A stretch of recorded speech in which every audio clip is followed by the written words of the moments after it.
ಇವತ್ತಿನ ಈ ವಿಡಿಯೋದಲ್ಲಿ ಕೆಸಿಇಟಿ 2026 ರಿಲೇಟೆಡ್ ಎರಡು ಅಪ್ಡೇಟ್ಸ್ ಅನ್ನ ಕೊಡ್ತೀನಿ. ಒಂದು ಲಾಸ್ಟ್ ಡೇಟ್ ಬಗ್ಗೆ ಅಪ್ಡೇಟ್ ಅನ್ನ ಕೇಳ್ತಿದ್ದೀರಾ ಕೆಸಿಇಟಿ ಅಪ್ಲಿಕೇಶನ್ ಗೆ ಲಾಸ್ಟ್ ಡೇಟ್ ಬಗ್ಗೆ, ಅಂಡ್ ಹಾಗೇನು ಡಾಕ್ಯುಮೆಂಟ್ ವೆರಿಫಿಕೇಶನ್ ಕುರಿತು ಒಂದಿಷ್ಟು ಡೌಟ್ಸ್ ಅನ್ನ ಕೇಳ್ತಿದ್ದೀರಾ. ಎಲ್ಲದ್ರ ಬಗ್ಗೆ ಅಪ್ಡೇಟ್ ಮಾಡ್ತಾ ಹೋಗ್ತೀನಿ. ವಿಡಿಯೋನ ಕಂಪ್ಲೀಟ್ ಆಗಿ ವಾಚ್ ಮಾಡಿ, ಅಂಡ್ ಹಾಗೇನು ಚಾನಲ್ ಗೆ ಲೈಕ್ ಸಬ್ಸ್ಕ್ರೈಬ್ ಅನ್ನ ಮಾಡ್ಕೊಳ್ಳಿ. ನೋಡಿ, ಕೆಸಿಇಟಿ ಗೆ ಅಪ್ಲೈ ಮಾಡೋದಕ್ಕೆ ಈಗಾಗಲೇ ಲಾಸ್ಟ್ ಡೇಟ್ ಬಂದ್ಬಿಟ್ಟು ಕೆಎ ಕಡೆಯಿಂದಾನೆ ಅನೌನ್ಸ್ ಆದ್ರೆ ಮಾಡಿದಾರೆ. ಸೊ ನಾನು ನಿಮ್ಗೆ ಇಲ್ಲೇ ಲೈವ್ ಅಲ್ಲೇ ತೋರಿಸ್ಕೊಡ್ತೀನಿ ಯಾವ ಡೇಟು ಏನು ಅಂತ ಹೇಳ್ಬಿಟ್ಟು. ಅಂಡ್ ಇನ್ನೊಂದೇನು ಅಂತಂದ್ರೆ, ಈಗ ಕೊಟ್ಟಿರುವಂತಹ ಲಾಸ್ಟ್ ಡೇಟು ಎಕ್ಸ್ಟೆಂಡ್ ಅಂದ್ರೆ ಆಗೋದಿಲ್ಲ. ಸೊ ಹಾಗಾಗಿ ಸ್ಟೂಡೆಂಟ್ಸ್ ಈ ಒಂದು ಲಾಸ್ಟ್ ಡೇಟ್ ಒಳಗಡೆ ನಿಮ್ಮ ಒಂದು ಅಪ್ಲಿಕೇಶನ್ಸ್ ಅನ್ನಾದ್ರೆ ಹಾಕೊಳ್ಳಿ. ನೀವು ಇಲ್ಲಿ ಅಬ್ಸರ್ವ್ ಮಾಡಬಹುದು, ಆನ್ಲೈನ್ ಮುಖಾಂತರ ಅರ್ಜಿ ಸಲ್ಲಿಸಲು ಕೊನೆಯ ದಿನಾಂಕ 16/2/2026 ರಾತ್ರಿ 11:59 ಅಂತ ಇದೆ. ಅಂದ್ರೆ ಫೆಬ್ರವರಿ ತಿಂಗಳಲ್ಲಿ, ಇದೇ ತಿಂಗಳಲ್ಲಿ 16ನೇ ತಾರೀಕಿಗೆ ಲಾಸ್ಟ್ ಆಗುತ್ತೆ. ಅದಾದ್ಮೇಲೆ ನೆಕ್ಸ್ಟ್ ನೀವು ಅಪ್ಲಿಕೇಶನ್ ಹಾಕೋದಕ್ಕೆ ಆಗೋದಿಲ್ಲ. ಸೊ ಹಾಗಾಗಿ ಕೆಸಿಇಟಿ ಯಾರೆಲ್ಲ ಅಪ್ಲೈ ಮಾಡಬೇಕು ಅಂತ ಅನ್ಕೋತಿದ್ದೀರಾ, ಅಥವಾ ನಿಮ್ ಫ್ರೆಂಡ್ಸ್ ಯಾರಾದ್ರೂ ಅಪ್ಲೈ ಮಾಡಬೇಕು ಅಂತ ಅನ್ಕೋತಿದ್ರೆ, ಸೊ ಅವ್ರಿಗೆ ಹೇಳಿ ಆದಷ್ಟು ಬೇಗ ಅಪ್ಲೈ ಆದ್ರೆ ಮಾಡ್ಲಿ. ಯಾಕಂತ ಅಂದ್ರೆ ಲಾಸ್ಟ್ ಡೇಟ್ ಮತ್ತೆ ಎಕ್ಸ್ಟೆಂಡ್ ಆಗುತ್ತೆ, ಮತ್ತೆ ಟೈಮ್ ಅನ್ನು ಕೊಡ್ತಾರ ಅಂತ ಯಾರನ್ನು ಸಹ ಮೈಂಡ್ ಅಲ್ಲಾದ್ರೆ ಇಟ್ಕೊಳ್ಳೋದಕ್ಕೆ ಹೋಗ್ಬೇಡಿ. ಓಕೆನಾ? ಇದು ಅಪ್ಲಿಕೇಶನ್ ಲಾಸ್ಟ್ ಡೇಟ್ ಬಗ್ಗೆ ಅಪ್ಡೇಟ್. ಈಗ ಡಾಕ್ಯುಮೆಂಟ್ ವೆರಿಫಿಕೇಶನ್ ಬಗ್ಗೆ ಅಪ್ಡೇಟ್ ಅನ್ನ ಕೊಡ್ತೀನಿ. ಸೊ ನಿಮ್ಗೆಲ್ಲ ಗೊತ್ತಿರೋ ಹಾಗೆ ನಾನು ಸಾಕಷ್ಟು ವಿಡಿಯೋಸ್ ಅಲ್ಲಿ ತಿಳಿಸ್ಕೊಟ್ಟಿದ್ದೀನಿ. ಡಾಕ್ಯುಮೆಂಟ್ ವೆರಿಫಿಕೇಶನ್ ನಿಮ್ಗೆ ಯಾವುದೇ ತರದ ಆಫ್ಲೈನ್ ಅಲ್ಲಿ ಇರೋದಿಲ್ಲ, ಅಥವಾ ನೀವು ಕೆಇ ಆಫೀಸ್ಗಾಗ್ಲಿ, ಇಲ್ಲ ಅಂತಂದ್ರೆ ಈಗ ಕ್ಲಾಸ್ ಎ ವಿದ್ಯಾರ್ಥಿಗಳ ಬಗ್ಗೆ ಮಾತನಾಡೋದಾದ್ರೆ, ಇಲ್ಲ ಅಂತಂದ್ರೆ ಬೇರೆ ಕಡೆ ಹೋಗಿ ಡಾಕ್ಯುಮೆಂಟ್ ವೆರಿಫಿಕೇಶನ್ ಮಾಡುವಂತಹ ಅವಶ್ಯಕತೆ ಇರೋದಿಲ್ಲ. ಇಲ್ಲಿ ಬಂದ್ಬಿಟ್ಟು ಸ್ಟೂಡೆಂಟ್ಸ್ ಗೆ ಕಂಪ್ಲೀಟ್ಲಿ ಡಾಕ್ಯುಮೆಂಟ್ ವೆರಿಫಿಕೇಶನ್ ಬಂದ್ಬಿಟ್ಟು ಆನ್ಲೈನ್ ಅಲ್ಲೇ ಇರುತ್ತೆ. ಓಕೆನಾ? ಸೊ ಈಗ ನೀವು ಅಪ್ಲಿಕೇಶನ್ ಹಾಕಿದಿರಾ, ಅಪ್ಲಿಕೇಶನ್ ಹಾಕಿದ ಆದ್ಮೇಲೆ ನೆಕ್ಸ್ಟ್ ವೆರಿಫೈಡ್ ಡೀಟೇಲ್ಸ್ ಅಂತ ಏನಿರುತ್ತೆ, ಆ ವೆರಿಫೈಡ್ ಡೀಟೇಲ್ಸ್ ಅಲ್ಲಿ ನಿಮ್ಮ ಒಂದು ಸ್ಟಡಿ ಡೀಟೇಲ್ಸ್ ಏನಾದ್ರು ಅಲ್ಲಿ ನೀವು ಅಬ್ಸರ್ವ್ ಮಾಡಿ, ಕ್ಲೈಮ್ಡ್ ಎಷ್ಟಾಗಿದೆ, ವೆರಿಫೈಡ್ ಎಷ್ಟಾಗಿದೆ. ಓಕೆನಾ? 10 ಇಯರ್ಸ್ ವೆರಿಫೈ ಆಗಿದೆಯಾ, 7 ಇಯರ್ಸ್ ವೆರಿಫೈ ಆಗಿದೆಯಾ ಚೆಕ್ ಮಾಡ್ಕೊಳ್ಳಿ.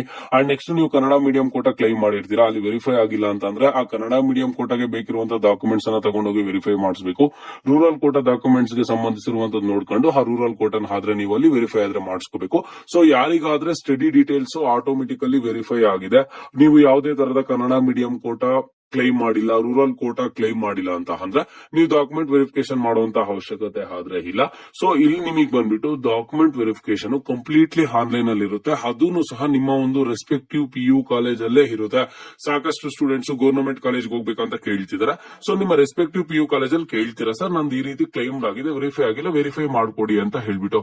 ಸೊ ಅವ್ರೇನಾದ್ರೂ ಅಲ್ಲಿ ಬಂದ್ಬಿಟ್ಟು ವೆರಿಫೈ ಮಾಡಿಲ್ಲ ಅಂತ ಅಂದ್ರೆ ಅವರೇ ಹೇಳ್ತಾರೆ ಈಗ ನೆಕ್ಸ್ಟ್ ಯಾವ ಕಾಲೇಜಿಗೆ ಹೋಗ್ಬೇಕು, ನಿಮ್ ನಿಯರ್ ಬೈ ಗವರ್ನಮೆಂಟ್ ಕಾಲೇಜ್ ಯಾವ್ದು ಅಂತ ಹೇಳ್ಬಿಟ್ಟು. ಸೊ ಹಾಗಾಗಿ ನೋಡ್ಕೊಳ್ಳಿ, ನಾನು ನಿಮ್ಗೆ ಮತ್ತೆ ಹೇಳ್ತಿದ್ದೀನಿ. ಸೊ ಸಿಂಪಲ್ ಏನು ಅಂತ ಅಂದ್ರೆ, ನೀವಲ್ಲಿ ಯಾವ್ದಕ್ಕೆಲ್ಲ ಅಪ್ಲೈ ಮಾಡಿರ್ತೀರ ಅಪ್ಲಿಕೇಶನ್ ಅಲ್ಲಿ ಗೊತ್ತಾಗಿರುತ್ತಲ್ವಾ, ಇಲ್ಲಿ ಕ್ಲೈಮ್ಡ್ ಬಂದ್ಬಿಟ್ಟು ಯಾವ್ದು ಕ್ಲೈಮ್ ಆಗಿದೆ ಎಸ್ ಅಂತ ಇದೆ, ವೆರಿಫೈಡ್ ನೋ ಅಂತ ಇದ್ರೆ ಅವಾಗ ಹೋಗ್ಬಿಟ್ಟು ಅದನ್ನ ವೆರಿಫೈ ಮಾಡಿಸ್ಬೇಕು. ನೀವು ಯಾವ್ದನ್ನ ಕ್ಲೈಮ್ ಮಾಡಿರ್ತೀರೋ ಅದು ವೆರಿಫೈ ಆಗಿಲ್ಲ ಅಂತಂದ್ರೆ ಅದಕ್ಕೆ ಬೇಕಿರುವಂತಹ ಡಾಕ್ಯುಮೆಂಟ್ಸ್ ಅನ್ನ ತಗೊಂಡೋಗಿ ನಿಮ್ಮ ಒಂದು ರೆಸ್ಪೆಕ್ಟಿವ್ PU ಕಾಲೇಜಲ್ಲೇ ವೆರಿಫಿಕೇಶನ್ ಆದ್ರೆ ಮಾಡಿಸ್ಕೋಬೇಕಾಗುತ್ತೆ. ಇದಕ್ಕೆ ಲಾಸ್ಟ್ ಡೇಟ್ ಏನು ಅಂತ ಅಂದ್ರೆ, ಆಯಾ ಕಾಲೇಜಿನಲ್ಲಿ ಕ್ಲೇಮ್ಸ್ ಮಾಡಿರುವ ಎಲ್ಲಾ ಮೂಲ ದಾಖಲೆಗಳನ್ನು ಒಂದು ಸೆಟ್ ಜೆರಾಕ್ಸ್ ಪ್ರತಿಗಳೊಂದಿಗೆ ಪ್ರಾಂಶುಪಾಲರಿಗೆ ಸಲ್ಲಿಸುವುದು ಅಂತ ಹೇಳಿದರೆ. ಸೊ ಇದು ಬಂದ್ಬಿಟ್ಟು ನಿಮ್ಗೆ 20ನೇ ತಾರೀಕಿಂದ ಅಂದ್ರೆ ಜನವರಿ 20ನೇ ತಾರೀಕಿಂದ ಫೆಬ್ರವರಿ 20ನೇ ತಾರೀಕುವರೆಗೂ ಟೈಮ್ ಇದೆ. ಸೊ ಟೈಮ್ ಬಂದ್ಬಿಟ್ಟು ನಿಮ್ಗೆ ಕಾಲಾವಕಾಶ ಇದೆ. ಸೊ ಹಾಗಾಗಿ ನೀವು ಏನ್ ಮಾಡ್ತೀರಾ ಅಂತಂದ್ರೆ, ಹೋಗಿ ಒಂದು ವೆರಿಫೈ ಏನಾದ್ರೆ ಮಾಡಿಸ್ಕೊಳ್ಳಿ. ನಿಮಗೆ ಅಲ್ಲಿಗೂ ಗೊತ್ತಾಗ್ಲಿಲ್ವಾ ನಾನು ಏನ್ ಮಾಡ್ಬೇಕೇನು ಅಂತ ಹೇಳ್ಬಿಟ್ಟು, ನಿಮ್ಮ ರೆಸ್ಪೆಕ್ಟಿವ್ PU ಕಾಲೇಜ್ ಅಲ್ವಾ, ನಿಮ್ ಟೀಚರ್ಸ್ ಚೆನ್ನಾಗಿ ಗೊತ್ತಿರುತ್ತೆ. ನಿಮ್ಮ ಅಪ್ಲಿಕೇಶನ್ ಒಂದ್ಸಲಿ ತಗೊಂಡೋಗಿ ತೋರಿಸಿ, ಸರ್ ನಾನು ಏನ್ ಡಾಕ್ಯುಮೆಂಟ್ಸ್ ತಗೋಬರ್ಬೇಕು, ಏನ್ ವೆರಿಫಿಕೇಶನ್ ಮಾಡಿಸ್ಬೇಕು ಅಂತ ಕೇಳಿ ಅವರೇನೇ ನೀಟಾಗಿ ಹೇಳ್ತಾರೆ. ಬಟ್ ಕಂಪಲ್ಸರಿ ನೀವು ಮಾಡ್ಬೇಕಿರುವಂತಹ ಥಿಂಗ್ ಏನು ಅಂತ ಅಂದ್ರೆ, ವೆರಿಫಿಕೇಶನ್ ಈಸ್ ಕಂಪಲ್ಸರಿ. ಓಕೆನಾ? ಯಾಕಂತ ಅಂದ್ರೆ ವೆರಿಫಿಕೇಶನ್ ಆದ್ಮೇಲೆ ನೆಕ್ಸ್ಟ್ ನಿಮ್ಗೆ ಒಂದು ವೆರಿಫಿಕೇಶನ್ ಸ್ಲಿಪ್ ಅಂತ ಬರುತ್ತೆ, ಕೆಇ ವೆಬ್ಸೈಟ್ ಅಲ್ಲೇ ಕೊಡ್ತಾರೆ. ಅವಾಗ ನಾನು ನಿಮ್ಗೆ ಅಪ್ಡೇಟ್ ಮಾಡಿ ತಿಳಿಸ್ಕೊಡ್ತೀನಿ. ಓಕೆನಾ? ಸೊ ಕೆಸಿಇಟಿ 2026 ವಿದ್ಯಾರ್ಥಿಗಳಿಗೆ ಲಾಸ್ಟ್ ಡೇಟ್ ಬಗ್ಗೆ, ಡಾಕ್ಯುಮೆಂಟ್ ವೆರಿಫಿಕೇಶನ್ ಬಗ್ಗೆ ಇನ್ನೂ ಏನಾದ್ರೂ ಡೌಟ್ ಇದ್ರೆ ಕಮೆಂಟ್ ಬಾಕ್ಸ್ ಮುಖಾಂತರ ಕಮೆಂಟ್ ಅನ್ನ ಮಾಡಿ.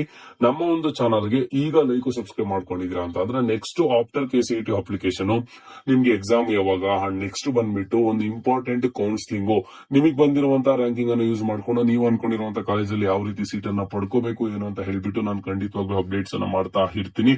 ಸತತವಾಗಿ 3 ರಿಂದ 4 ವರ್ಷದಿಂದ ಸ್ಟೂಡೆಂಟ್ಸ್ ಗೆ ಅಪ್ಡೇಟ್ಸ್ ಕೊಡ್ತಿದ್ದೀನಿ. ನಮ್ಮ ಒಂದು ಚಾನಲ್ ಇಂದ ಸಾಕಷ್ಟು ಸ್ಟೂಡೆಂಟ್ಸ್ ಆದ್ರೆ ಇಲ್ಲಿ ಅವ್ರು ಅನ್ಕೊಂಡಿರುವಂತಹ ಕಾಲೇಜಲ್ಲಿ ಸೀಟ್ ಅನ್ನ ಪಡ್ಕೊಂಡಿದ್ದಾರೆ. ನಿಮ್ಗೂ ಎಲ್ಲ ಗೊತ್ತಾಗಬೇಕು, ಎಲ್ಲಾ ಪ್ರೊಸೀಜರ್ ಗೊತ್ತಾಗಬೇಕು ಅಂತಂದ್ರೆ ಜಸ್ಟ್ ಚಾನಲ್ಗೆ ಲೈಕ್ ಸಬ್ಸ್ಕ್ರೈಬ್ ಅನ್ನ ಮಾಡ್ಕೊಂಡು ನಾನು ಅಪ್ಲೋಡ್ ಮಾಡುವಂತ ಕೆಸಿಇಟಿ 2026 ರಿಲೇಟೆಡ್ ಪ್ರತಿ ವಿಡಿಯೋನ ವಾಚ್ ಮಾಡಿ. ಖಂಡಿತವಾಗ್ಲೂ 100% ಆಗಾದ್ರೆ ನಿಮಗೆ ಹೆಲ್ಪ್ ಆಗುತ್ತೆ. ಓಕೆನಾ? ಇದು ಇವತ್ತಿನ ಮಾಹಿತಿ ಆಗಿತ್ತು. ಮುಂದೆ ಎಲ್ಲ ರೀತಿಯ ಹೆಚ್ಚಿನ ಅಪ್ಡೇಟ್ಸ್ ಜೊತೆ ಸಿಗ್ತಾ ಇರೋಣ.